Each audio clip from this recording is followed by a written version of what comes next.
Hello everybody and welcome to a wall jumping tutorial for Super Metroid. Now this is going to depend on your controls a lot. It's going to depend on whether or not you have the A button, B button, or whatever button that you intend to use on your controller for your jumping ability. And your movement keys, I guess. So what you're going to want to do is whenever you collide with the wall, you want to make sure that you are not only pushing the jump button, but also the opposite direction. So whenever you collide with the wall, as soon as you hit the wall, make sure that you press the jump button again, but also be facing away from the wall when you press the button, the arrow pad.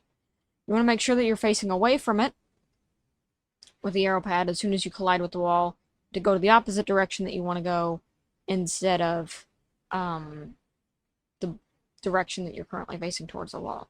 If you do not do this, if you do not press the, go away button, basically, which is the opposite direction that you went to hit the wall, you will fall and you will not wall jump. You will just simply splat against the wall and you will do nothing.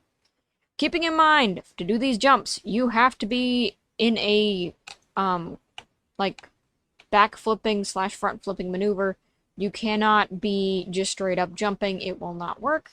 So make sure that you're going at an angle whenever you jump so that you can get that front flip and back flip action.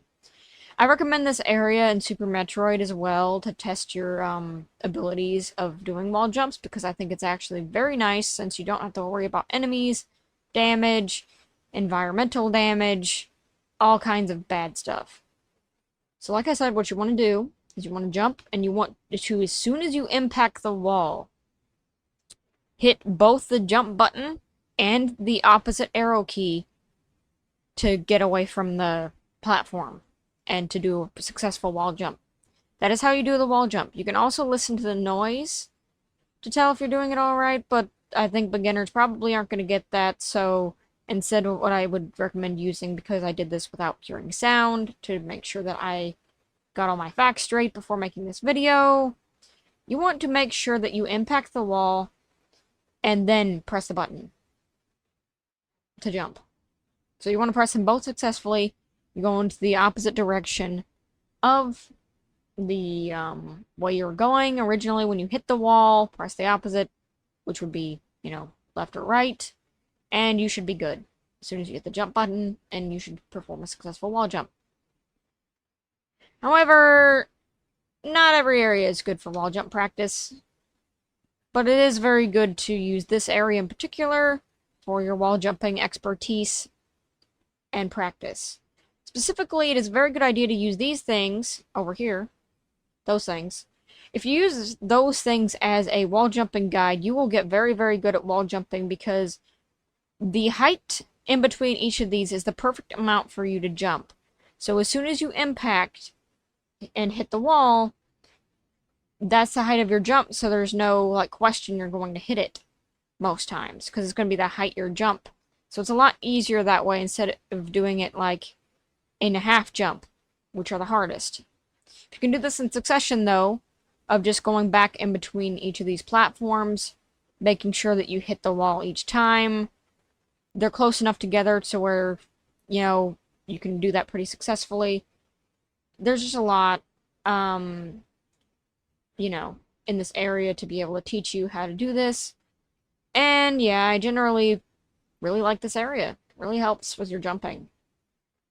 And as I said before and previously, with this wall jumping strategy, you can use this strategy in Metroid Fusion and other Metroid games, particularly ones that involve this method. I would probably say that the ones that you're going to run into that will be using this method will most likely be Zero Mission and Fusion, because at Metroid the Other M, you just simply press a button, and that's it. You don't have to press against the wall or anything like that to get it to work. Yeah. So in Metroid Other M, you wouldn't need to do a lot of hubbub for the jumping because it's simply button press and timing. Kind of like the screw attack, which, by the way, I have not been able to do the screw attack portion of this part because I lost my save file, so I wasn't able to do that for Super Metroid, at least, but I was able to do that for Fusion. However, I will say it for this one, too, because it also applies to this. Unfortunately, I do not have the means of, recording that, because that would be way far ahead in the game, and I had just started this game so that I could mention this and have this as a mini tutorial. So what you're going to want to do is, for a screw attack, which is later in the game, which is basically endless wall jumping, that's basically what it is. If you know how to wall jump and you can practice that, you can basically do screw attack. It is the same concept. Now, if you're having a lot of issues with screw attack and you call it a bad gimmick, a thing that's wrong with the game, or it's a bad gameplay decision, I can understand your pain, because I was there too until I realized that it was kind of my bad for not understanding how the game wanted me to work it. But then again, they should have been a lot more clear with the instructions on how to use the ability. So on that part, it's a little bit their bad. So Space Jump. Space Jump is endless wall jumps, essentially.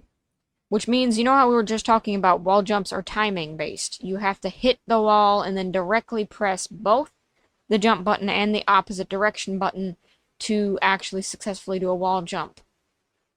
Now in Super Metroid, I forgot to mention, when you do a wall jump, you can freeform control your movement when you're wall jumping so that you can actually get onto platforms that are behind you, which is another way that I got quite a few items in this game that I should not have gotten yet, because I was wall jumping off of things and was able to freeform my movement.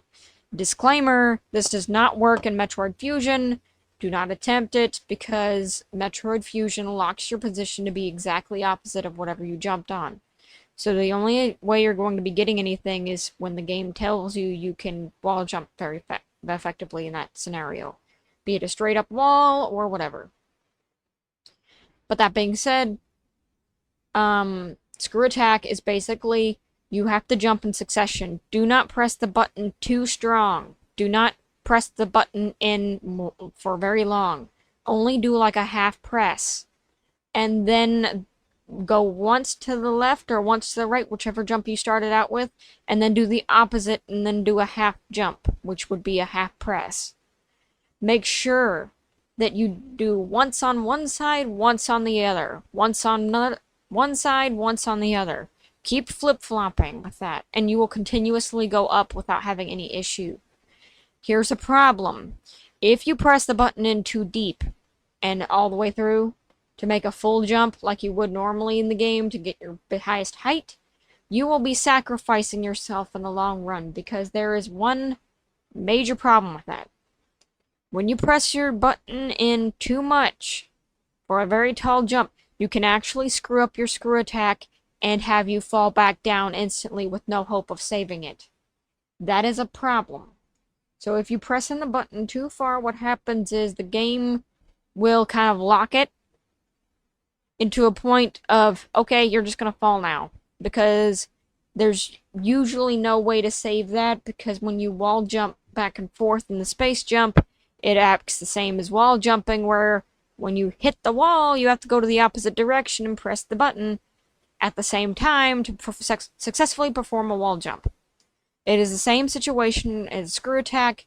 You have to press the buttons at the same time in whichever direction you choose, but making sure that when you pick one direction, go the opposite the next time you jump. Otherwise, you will fall straight down and have to do everything all over again, and then probably get frustrated and quit because you think that, well, I can't do it now. That is the gimmick of screw attack. And I have done this many a moons to try to figure out the ins and out of it, and this is what I figured out from my research of doing it myself, is if you press the button too hard, you're gonna fall. If you keep jumping the same direction, you're gonna fall unless it's like really perfectly timed. And usually, here's another thing I want to mention to you. When you go in one direction with the screw attack, in Fusion and in Super, by the way, this happens in both. If you want to do a spin attack or screw attack and you want to go in a straight line instead of going up, you either pick going up or going far. You either go up or you go straight. Do not do both. You won't be able to because the game will freak out and then you'll fall. So make sure that, and I'm not sure quite the ins and outs of why that is in the game, but if you go straight, it's a lot easier than going up. Going straight is the same concept of wall jumping, except you press the same directional pad and the jump button at the same time. However, you cannot use this, by the way, to go upward. If you're confused and you're sitting there like, how come I can't, get up very far? I keep pressing a button to jump in this one direction, and I keep, I think, pressing the right presses. Why isn't this working? Well, it's because in order to go up, it's the same concept as wall jumping. In wall jumping, the only way you can get higher is if you press the opposite direction and you go onto the opposite wall, which increases your height, and then you jump onto the next one opposite of that, and then you keep going up and up and up. Whereas with normal, going straight through, you'd just be jumping. You'd just be jumping in one direction just to get to that point. So usually the trick is do the wall jumping trick with the screw attack first, which is going back and forth, and then go straight ahead if you need to get a specific height with screw attack. Don't just go, try to do both at the same time. Instead, do one, get the height you need, and then go straight forward. So just saying, that's what you need for screw attack. Unfortunately, I do not have the footage for that because I wasn't able to get my save, but that is fine because I think this should hopefully help people. Make sure that you, by the way, if you're looking at this to try to learn something from the jumps and what I'm saying, make sure that you're testing them out as I'm saying them so that you can get kind of a feel for what I'm talking about. And yeah, that's the end of the Super Metroid version. I'm going to be doing a Metroid Fusion version and probably a Metroid Zero Mission one after that. See you guys then.